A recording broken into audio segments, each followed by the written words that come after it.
Hi అండి, ఎలా ఉన్నారు? ఇంకో రెసిపీతో మీ ముందుకు వచ్చేసాను. పచ్చి టమోటాలండి, ఇవి మా చెట్టుకు కాసాయి టమోటాలన్నీ కూడా. సో దీంతో నేను పచ్చడి చట్నీ చేస్తాను. చాలా బాగుంటుందండి.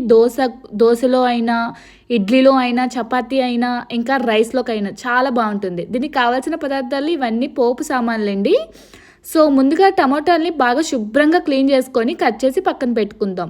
ఈలోపు కళాయిలోని 2-3 టేబుల్ స్పూన్ ఆయిల్ వేసుకొని అందులో 2 స్పూన్స్ పోపు సామాన్లన్నీ వేసుకోవాలి.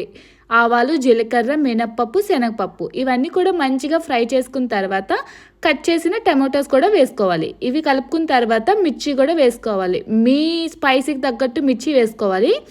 ఎండు కొబ్బరి, ఈ రెసిపీకి ఇదే మెయిన్ ఇంపార్టెంట్ అండి. ఎండు కొబ్బరి చాలా ఇంపార్టెంట్ ఉండాలి, లేకపోతే బాగోదు, అస్సలు బాగోదు.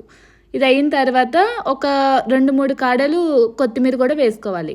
మంచిగా కలిపెట్టుకున్న తర్వాత నిమ్మకాయ సైజ్ అంతా చింతపండు, బెల్లము ఇదైతే సరిపోతుంది. బాగా కలుపుకొని ఈ విధంగా మగ్గిపోతే స్టవ్ ఆఫ్ చేసేయడమే. ఇంకా చల్లారిన తర్వాత మిక్సీలో గ్రైండ్ చేసేయడమే.